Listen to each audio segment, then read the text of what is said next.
Pero quisiera compartir un momento con ustedes lo que la palabra del Señor menciona acerca del juez y la viuda. ¿Y qué tiene que ver con nosotros y con la iglesia del último tiempo? Vamos a orar. Eterno Padre que estás en los cielos, sin lugar a dudas, tú tienes el control de todas las cosas. Y tienes un propósito en medio del dolor, del sufrimiento, de la aparente demora, del aparente ausentismo, de la aparente no contestación de nuestras oraciones. Tú tienes un propósito y siempre estás allí. Ayúdanos a confiar en esa promesa. Ayúdanos a creer en tu palabra. Si hay alguien que ha venido en esta mañana dudando de que tú estás escuchando su oración, dudando si tú existes, dudando de tu palabra, porque no ve alivio para su problema, en el nombre del Señor, en el nombre de Jesús, visítalo. Háblale, consuélale, fortalécele en el nombre de Jesús. Amén. Apocalipsis 14:12. Apocalipsis 14 nos presenta el último mensaje para la historia de este planeta.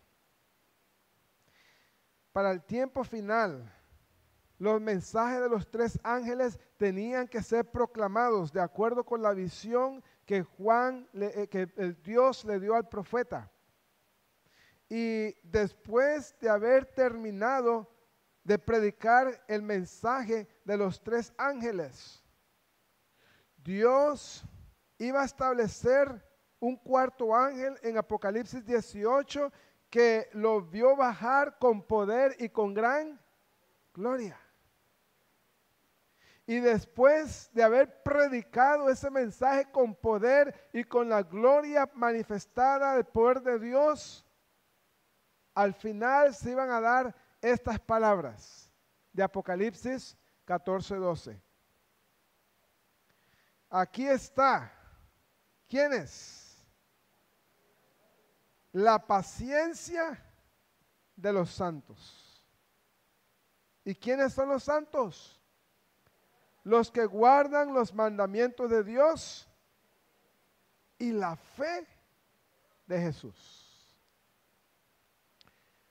Aquí está la paciencia. La paciencia, porque tendrán que pasar por un momento en donde la paciencia será lo único que tengan.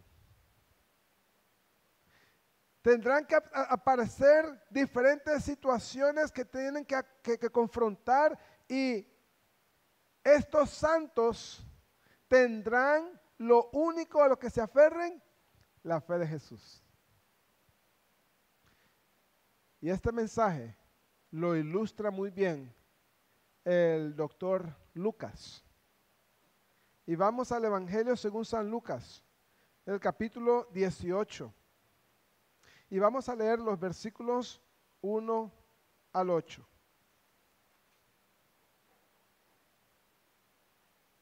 Y dice así el Señor en su palabra. Lucas 18, versículos 1 al 8.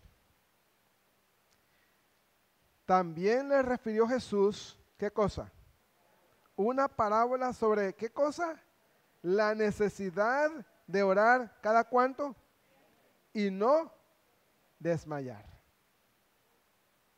Jesús establece el preámbulo de lo que Él va a presentar. No es una obligación, es una necesidad.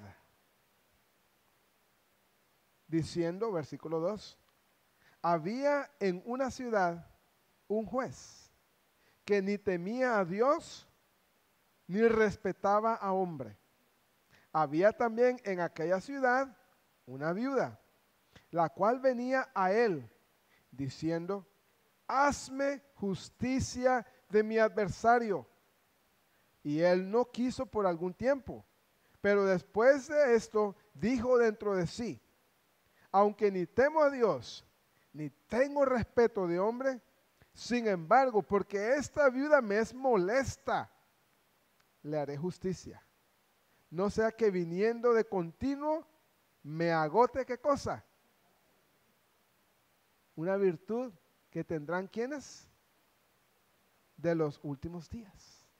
Después de que se haya predicado el mensaje de los 3 ángeles.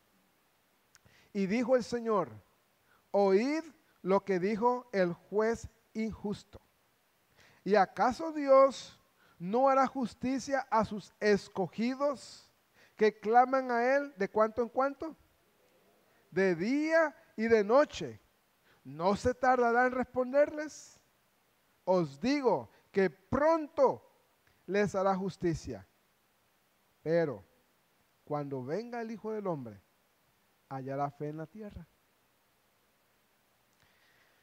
Encontramos en esta parábola 3 personajes. ¿Quién es el primero que aparece en escena? Un juez. Segundo en escena, una viuda. Y tercero, un adversario. Un juez, una viuda y un adversario. Veamos con detenimiento estos 3 personajes. El juez no quiso hacerle justicia a esta viuda por algún tiempo. Él decía, no temo a Dios, ni tengo respeto de hombre. Esta viuda me es molesta. Pero finalmente le hizo justicia para que su paciencia no se agotara. Segundo personaje, una viuda. En esa antigua sociedad del cercano oriente, las viudas solían ser las más desvalidas de todas las personas, especialmente si no tenían hijos que la defendieran. Así es que esta viuda que no tenía defensor en cuanto a derechos, parece que nadie la protegía, tampoco disponía de recursos para sobornar al juez endurecido. Ella, puesto que su esposo había adquirido una deuda con un acreedor, y en esta deuda él puso su casa como hipoteca y algunas de sus propiedades.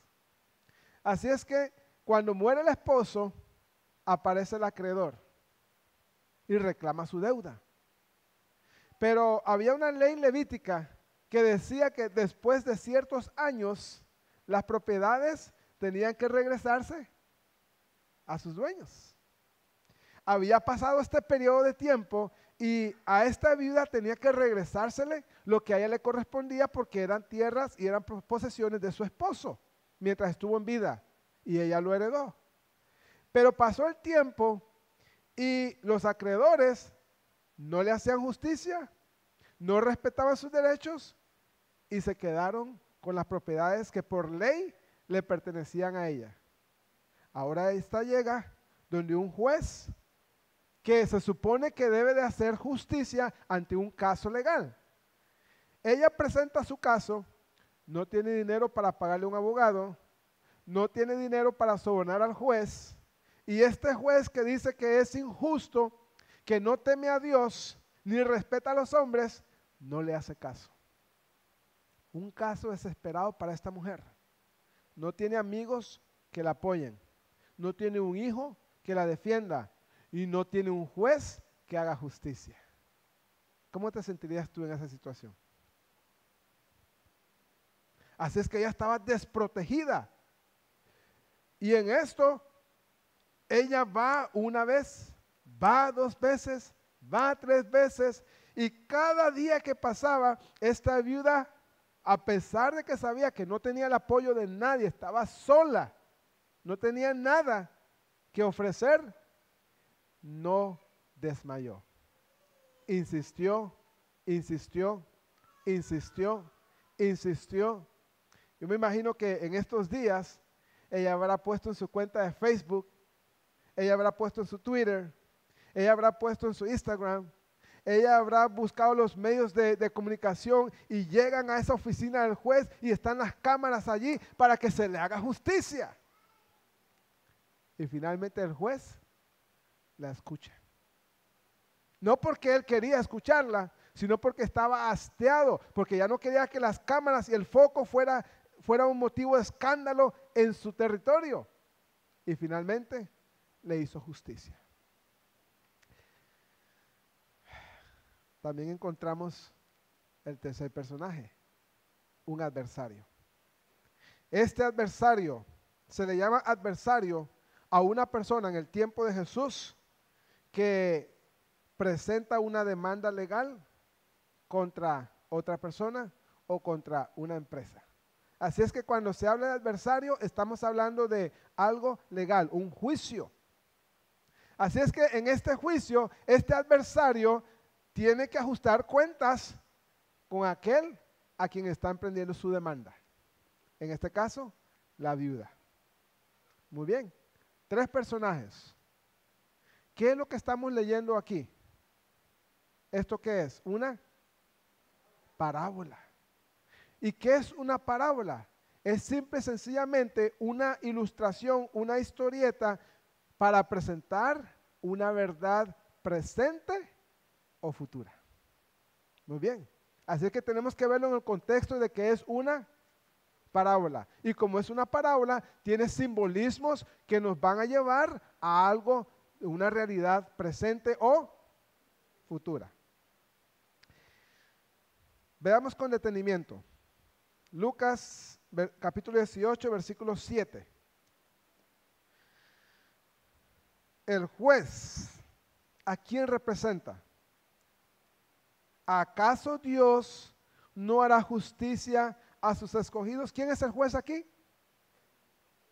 Este juez malvado, perverso, que no respeta a nadie, está representando ¿a quién? ¿A quién está representando? A Dios. Lo interesante es que la Biblia presenta 2 tipos de representaciones. Una que es paralela al personaje que quiere presentar y la segunda es una comparación de contraste. Así es que aquí este juez está representando el contraste de quién es el verdadero juez de esta tierra, Dios. Este juez que es tirano, perverso y misericordioso está representando a un juez que es justo, que es misericordioso y que vela por el caso de todos. Así es que este juez, ¿a quién representa, hermanos? A Dios. Muy bien. El segundo personaje, ¿quién es? La viuda. ¿A quién representa la viuda en esta parábola? Mira allí lo que dice el versículo 7. ¿Y acaso Dios no hará justicia a sus escogidos? ¿A quiénes? ¿A quién el juez tenía que hacer justicia? ¿A quién representa la viuda? A los escogidos de Dios. La pregunta es, ¿cuáles escogidos? Esta es nuestra tarea de investigar en esta mañana. ¿Cuáles escogidos representa la viuda? Los que han de vivir, el mismo contexto nos lo dice, los que han de vivir cuando Jesús venga, la iglesia remanente. ¿Por qué sabemos eso? Si usted echa un vistazo en el capítulo 17 de Lucas, porque ahí está el contexto. Capítulo 17 de Lucas, del versículo 20 al 37. ¿Qué se está narrando aquí? Los eventos que están justo antes de la venida de Jesús. Mire lo que dice, por ejemplo, el versículo 24. Porque como relámpago que al fulgurar resplandece desde un extremo del cielo hasta el otro, así también será el Hijo del Hombre. ¿Cuándo? En su día. Este es el contexto del cual resplandece o se saca la lección de la parábola. Jesús le está hablando a sus discípulos, pero entonces en medio de este conversar con sus discípulos, los fariseos que estaban escuchando le hacen una pregunta. Usted puede leer el libro de Lucas ahí completo. Ahorita no tenemos tiempo de leerlo, pero usted en su casa, Lucas 20, Lucas 10, 17, del 20 en adelante. Los fariseos se le acercan a Jesús y entonces le preguntan qué cosas tienen que suceder en los tiempos de la venida del Hijo del Hombre o del fin del reino. Entonces Jesús les presenta dos ejemplos, dos ambientes que tenían que suceder para anunciar justo la venida de Él. Primero, el tiempo de Noé. Segundo, el tiempo de Lot. Y teniendo este contexto, dice el versículo 1 de Lucas 18, también les refirió Jesús una parábola. También, ¿qué significa también? Añadiendo a lo que ya estaba diciendo. Este contexto de la parábola está presentando los eventos finales con el pueblo de Dios. Así es que esta parábola tiene una inclinación específica para el último tiempo antes de que Jesús venga. Y esto lo confirma el versículo 8 de Lucas 18. Mira lo que dice. Os digo, Lucas 8, 18, 8. Os digo que pronto les hará justicia, pero, y Jesús mismo lo enmarca, cuando venga el Hijo del Hombre, hallará fe en la tierra. ¿Cuál es el contexto de esta parábola? Para la venida, los eventos que estarían dándose justo antes de la venida del Hijo del Hombre. Entonces, esta viuda que representa a los escogidos, que representa a la iglesia remanente de Dios, hace algo interesante. Mire otra vez el versículo 7 de Lucas 18. ¿Acaso Dios no hará justicia a quienes? ¿Y qué hacen sus escogidos? Claman. Esto es una palabra clave para los hijos de Dios, sus escogidos. ¿Cuándo? En los tiempos del fin. ¿Qué hacen los escogidos? Claman. Vamos a buscar en nuestras Biblias Éxodo capítulo 2, versículo 23. Y vamos a pasar rápido por estos pasajes. Así es que si usted no es ágil con sus manos, escriba estos textos y en su casa los puede repasar. Así que vamos a Éxodo capítulo 2, versículo 23. Y dice así. Aconteció que después de ¿cuántos días? Muchos días. Murió el rey de Egipto y los hijos de Israel gemían a causa de la servidumbre. ¿Y qué cosa hicieron? Clamaron. Y subió a Dios el clamor de ellos por motivo de su servidumbre. Había aparecido un rey que no conocía a José. Y ese rey les dio una vida difícil. Y ellos, al verse en esta situación, clamaron. ¿Dónde llegó el clamor? El clamor llegó a Dios.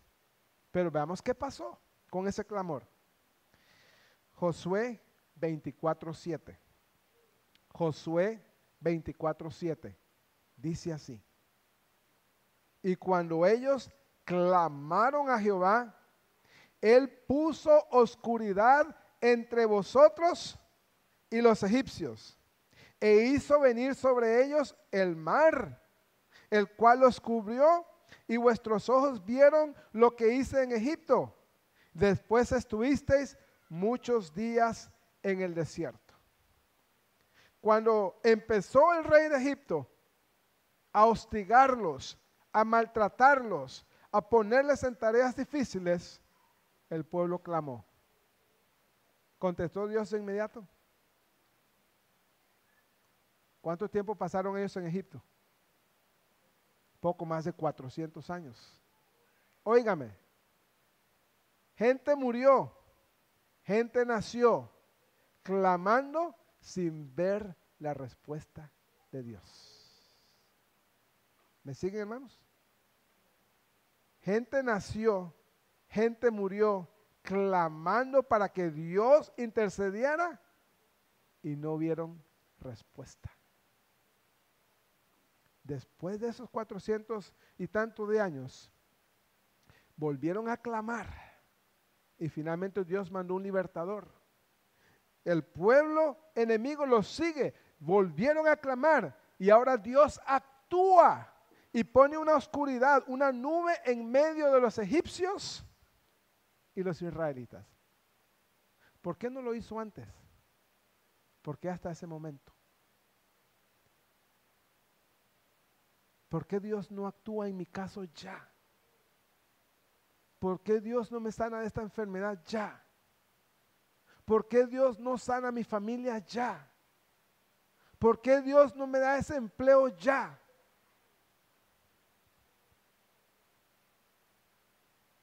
Y aparentemente Dios guarda silencio o no me escucha.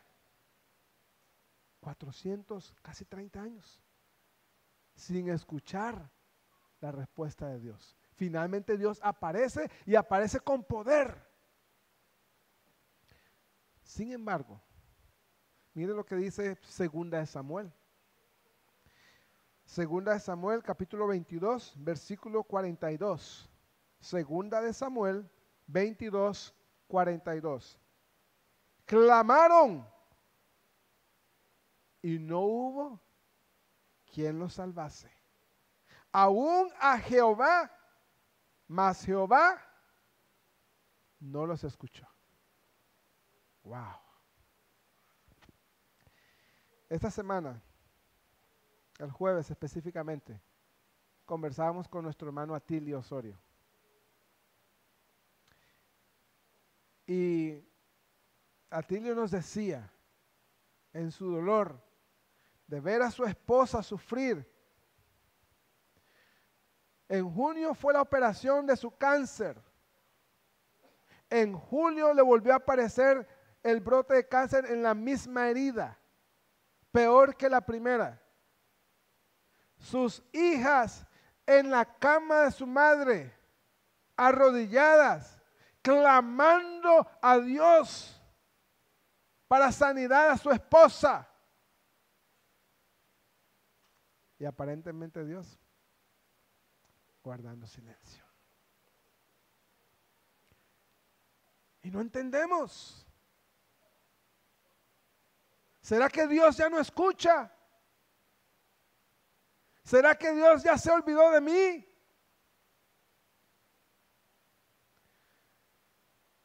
Y entonces en ese clamor, día y noche, hijos y padres, hermanos, amigos, vecinos, compañeros de trabajo,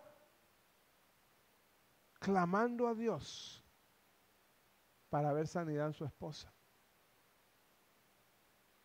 Y no ocurrió. Finalmente él dice, entendimos que teníamos que cambiar la oración. Ahora, Señor, quítale este dolor. Ya que no hay sanidad, quítale este dolor. Clamaron tarde, mañana, una angustia. Quítale este dolor a mi esposa, a mi madre. Y el dolor no menguaba. Antes se ponía peor. Dios, no me escuchas. Quítame este dolor, quítale a mi esposa este dolor. Y una madre que está cansada del dolor, siente que es mejor la muerte, pero no quiere dejar ir su vida porque quiere estar con sus hijos. ¿Qué madre no quiere vivir hasta el último día para ver a sus hijos? Especialmente si están pequeños.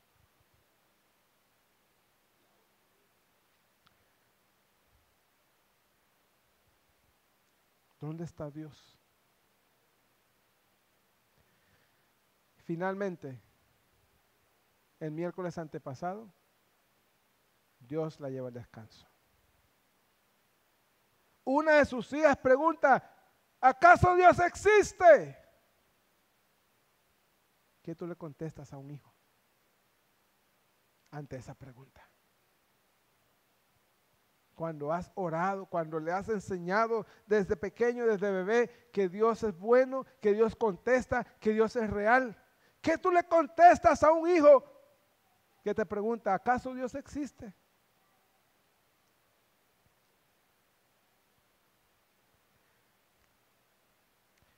Y finalmente, en esa conversación,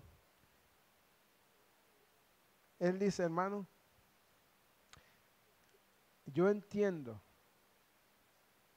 que Marisol estaba en su punto máximo espiritual y ese era el momento para que Dios la salvara. ¿Están siguiendo, hermanos?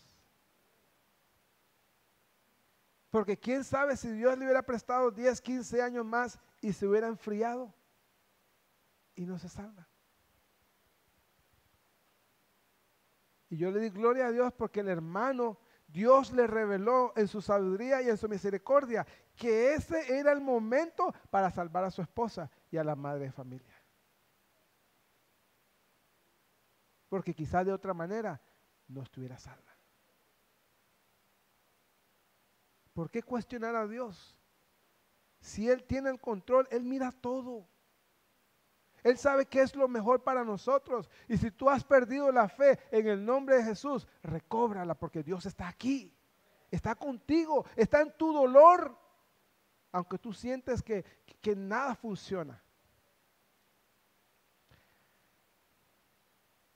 Su hijo, arrodillado, le pidió perdón a su madre. Y le prometió que regresaría de lleno a la iglesia. Sus hermanas y hermanos que tenían ciertas situaciones difíciles se reconciliaron a raíz de eso. Nosotros vemos muy corto, pero Dios lo mira todo y sabe qué es lo mejor para nosotros.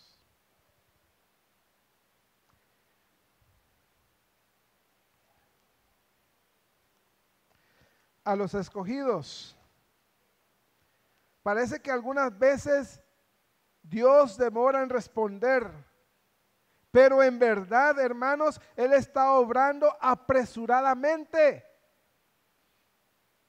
No me escucharon, ¿verdad? A los escogidos, parece que Dios se demora ¿en qué? En responder. Pero la promesa es que Dios está actuando apresuradamente.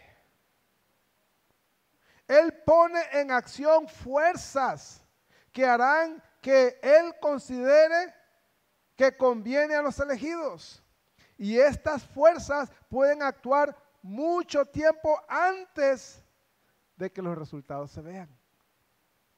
Además, Dios algunas veces puede demorar el hacer juicio a sus escogidos para que los persiguen puedan tener tiempo y oportunidad de arrepentirse.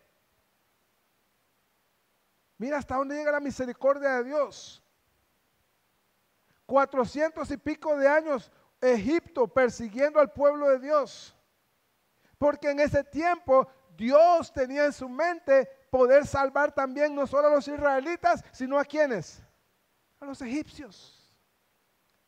Tal vez Dios está alargando ese jefe que te está pisoteando, que te está humillando, que te está haciendo la vida de cuadritos, porque de repente a través de tu testimonio Dios quiere salvar a ese tu jefe.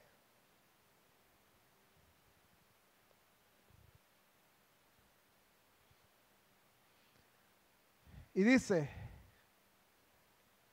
Dios no retarda su promesa. ¿Creemos esto, hermanos?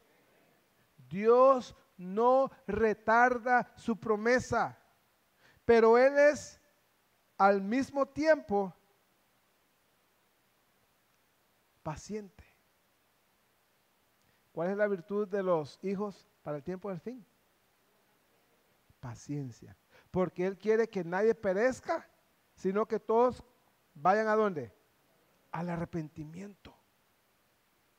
Por otra parte, el carácter se perfecciona por medio de ¿qué, hermanos? De las pruebas.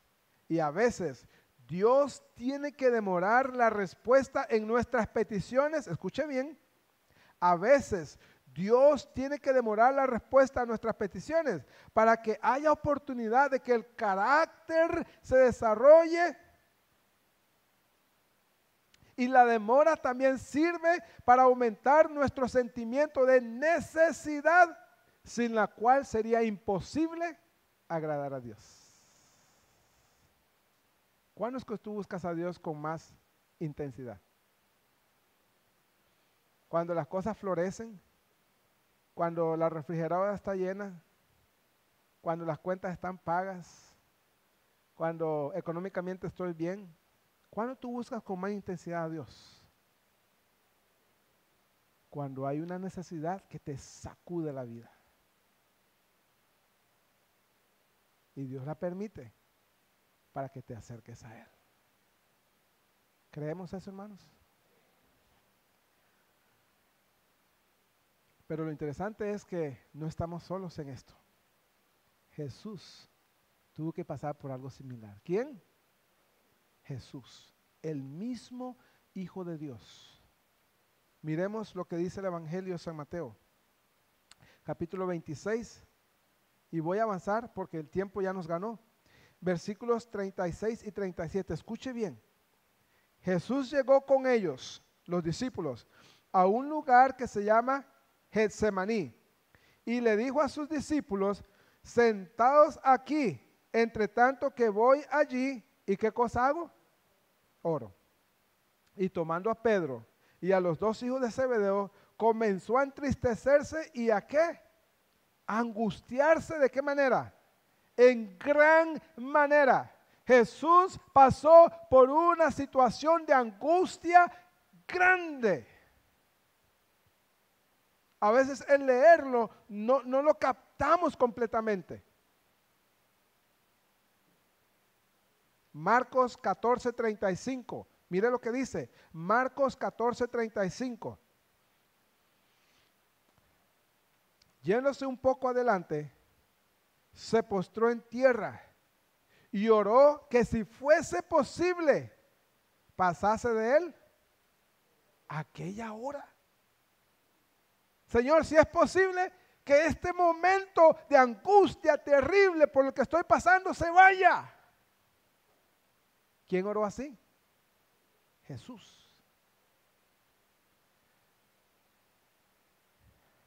Lucas 22, 43 y 44. Lucas 22, 43 y 44. Dice: y se le apareció un ángel, ¿desde dónde? Del cielo, para hacer ¿qué cosa? Fortalecerle. Y estando él en agonía, oraba, ¿de qué manera? Más intensamente. Y era su sudor como grandes gotas ¿de qué? Que tocaban hasta la tierra. Allí encontramos a Jesús en su angustia, en su dolor, en su agonía. Pero dice que oraba más intensamente. Esto significa que no era la primera vez que él iba ahí. El contexto nos dice que Jesús fue a los Olivos como solía hacer antes. Era una costumbre de Jesús ir a ese lugar a hacer ¿qué? A orar. Él no esperó hasta el momento de angustia para tener una vida de oración.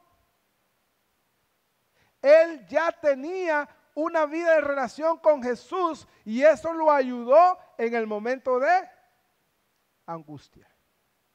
Así es que, hermano o hermana, si usted piensa por algún momento ha pasado por su cabeza que bueno, ahorita estoy tranquilo, pero cuando se anuncie la ley dominical o cuando venga el tiempo de la crisis, entonces yo me voy a consagrar, está equivocado. Será demasiado tarde. Porque no tendrás las fuerzas, el aceite, la gasolina para continuar. Demasiado tarde.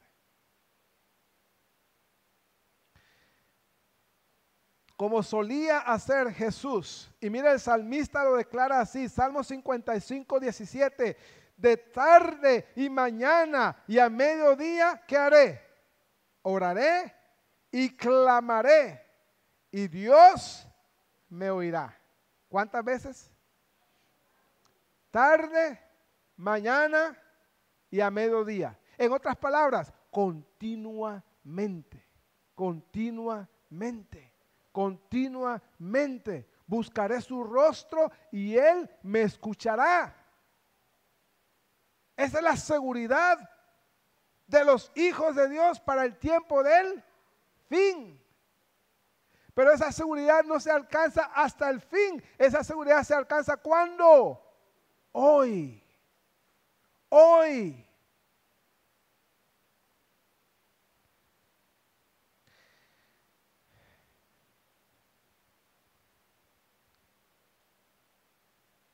Sí, mi querido hermano. Jesús tuvo que pasar por un terrible tiempo de angustia.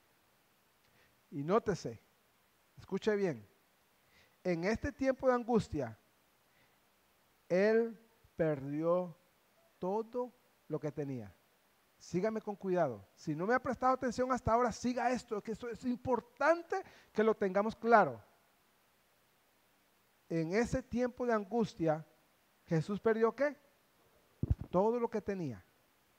Familiares le dieron la espalda. Amigos no estaban presentes. Los líderes religiosos que estaban para hacer justicia desaparecieron. Aquellos que debían de juzgar correctamente aplicaron injusticia. Jesús no tenía un defensor ante los hombres. Perdió inclusive el último traje que le quedaba. ¿Qué perdió? El último traje que él tenía en su tiempo de angustia, lo perdió. Prestemos atención a eso. Ante tal humillación y el escarnio de sus amigos, aún la voz y la presencia de Dios le fue oculta.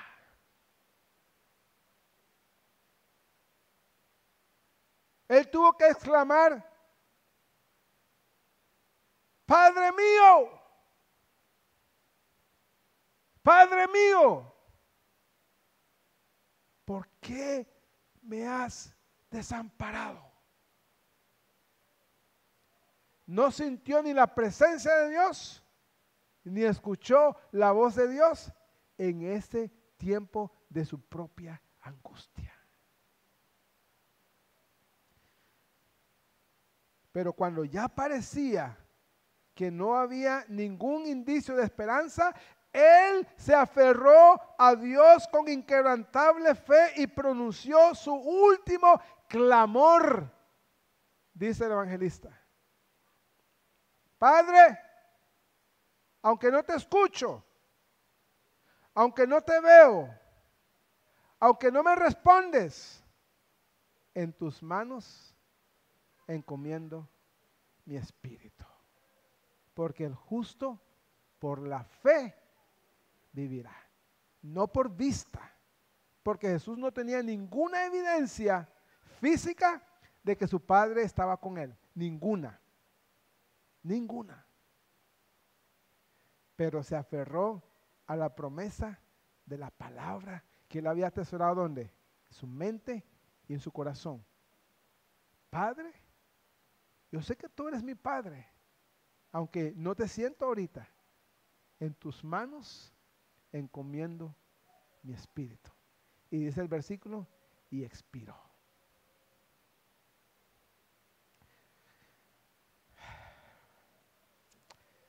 Mateo 24, 21 y 22.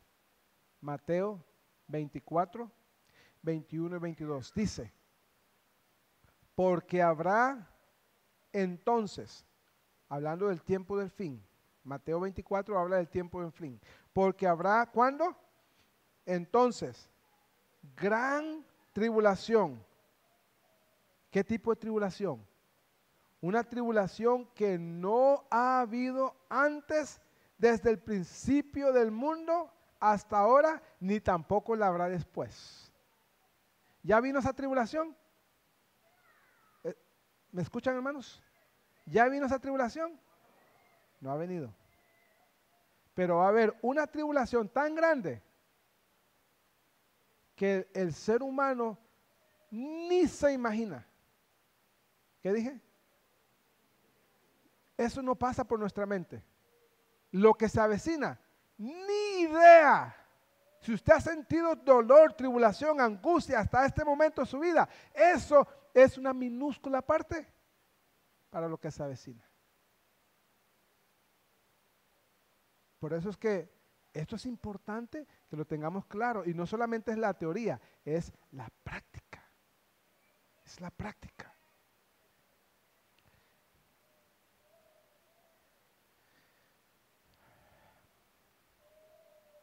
Si aquellos días, dice el versículo 22, no fuesen cortados, ¿cuántos se salvarían? ¿Cuántos? Nadie. Si esos días Dios no los corta, Dios no interviene, el enemigo de Dios acabaría con todos los pocos fieles que quedarían en esos días. Porque la angustia va a ser terrible. Los van a oprimir de una manera terrible, como ni siquiera pasa por nuestra mente todavía.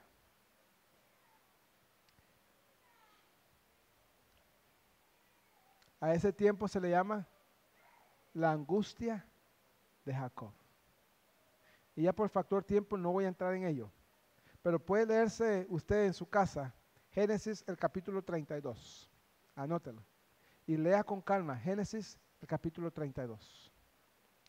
Ese tiempo de angustia descrita allí, Jacob estaba desprotegido, su familia estaba desprotegida, todo lo que él tenía estaba en incertidumbre. Su hermano venía con un ejército para matarlo y él decía, hasta aquí llegué. No había salida para él, no había.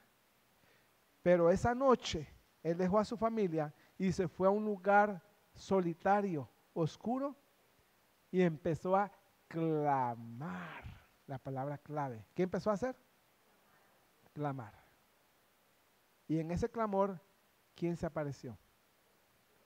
El ángel de Jehová. ¿Quién era ese ángel de Jehová? El mismo Jesús. ¿Quién apareció? El mismo Jesús. Y cuando él se dio cuenta que no era con un ser humano que estaba luchando, se aferró, luchó, peleó. Y el ángel le dijo, suéltame, porque raya el alba. En otras palabras, porque ya el sol está a punto de salir. No te soltaré. ¿Hasta qué? Eso es lo que Dios quiere que nosotros hagamos. Que no nos soltemos de Él hasta que estemos convencidos, seguros de su bendición.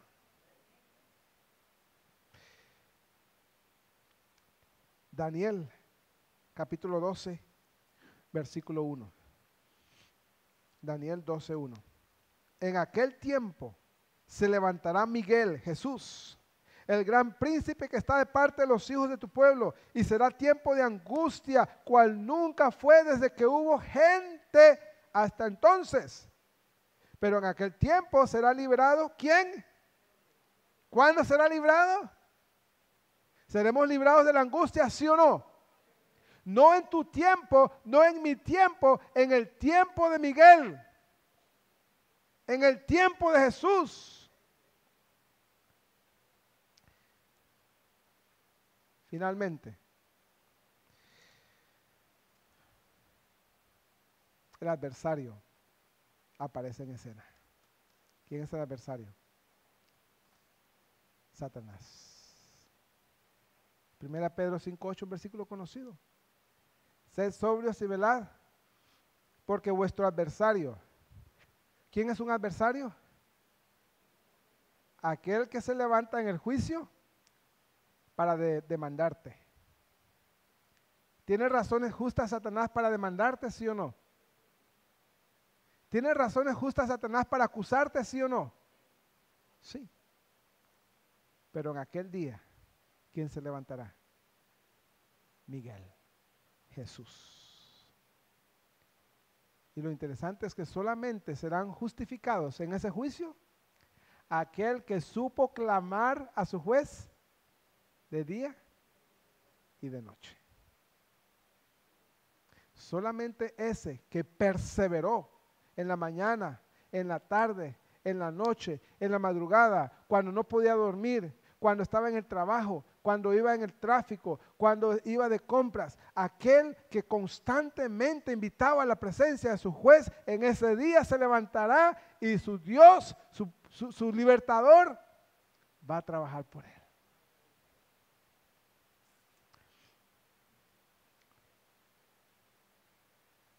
Lucas.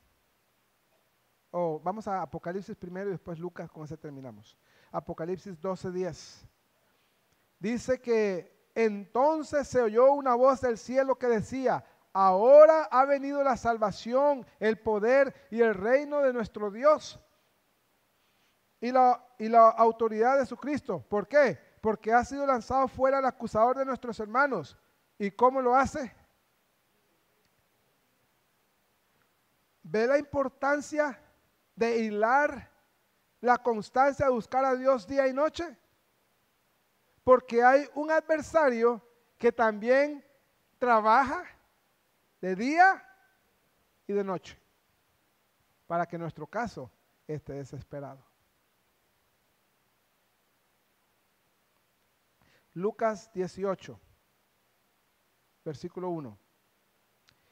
Y Jesús les refirió esta parábola porque hay una gran y urgente necesidad. ¿Y cuál es la necesidad? De orar, ¿qué? Y no desmayar. ¿Orar cuándo? Y no desmayar. Tenía una cita, pero con esto termino. Léanla por favor en su casa. Conflicto de los siglos, página 689. Conflicto de los siglos. O pueden leerse todo el capítulo. Ese habla del tiempo de angustia para los hijos de Dios en el tiempo del fin. Conflicto de los siglos. El capítulo titulado Tiempo de angustia. Léalo en casa esta tarde para que vean todos los detalles. San Juan, y termino con este versículo, San Juan 16, 1 y 2.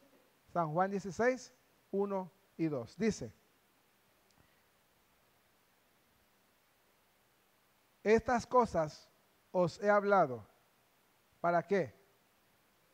Para que no tengáis ¿qué? Tremendo. Presta atención a esto. Estas cosas os he hablado ¿para qué? Para que no tengáis tropiezo. O sea, te estoy advirtiendo para que a ti no te pase. Para que a ti no te pase. Le puede pasar a otros, pero a ti no te puede pasar, porque te lo estoy advirtiendo. ¿Cuál es la advertencia?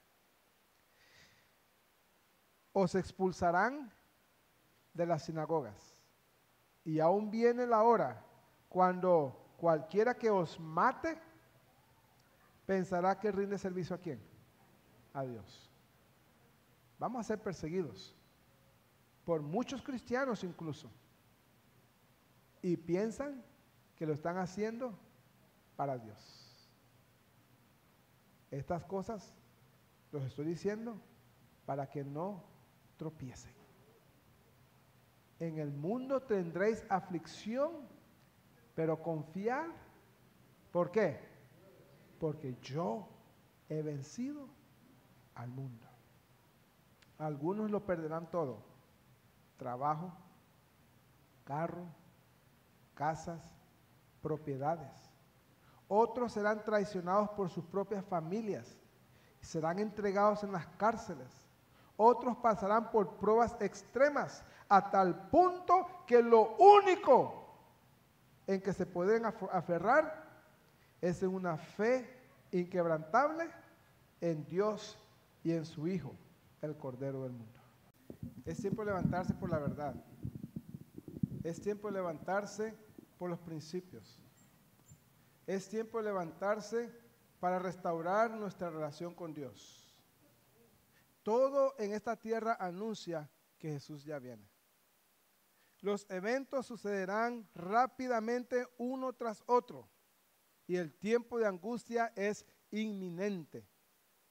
No es un mensaje para provocar miedo, es un mensaje para alertarnos y ayudarnos a despertar y levantarnos por Jesús. Es un mensaje para reflexionar y me estoy predicando a mí mismo, hermanos, porque necesitamos buscar con más intensidad el clamor a Dios y su rostro. Ya no es tiempo para buscar las cosas de este mundo con afán. Es tiempo de buscar el rostro de Dios con ímpetu, porque el tiempo está cerca. Dios nos está extendiendo una invitación en esta mañana. ¿La aceptarás? Por la gracia de Dios, yo espero que sí. Oremos. Padre eterno, gracias, Señor, porque tú nos estás llamando a levantarnos, a ponernos de pie como soldados de la cruz. Esa cruz que representa el sacrificio de Jesús para rescatar a una humanidad que perece en el pecado. Pero gracias a su sangre, tú nos has redimido de la paga del pecado y nos has dado la maravillosa promesa de que seremos salvos si nos acercamos a ti y te reconocemos como nuestro Señor y Salvador.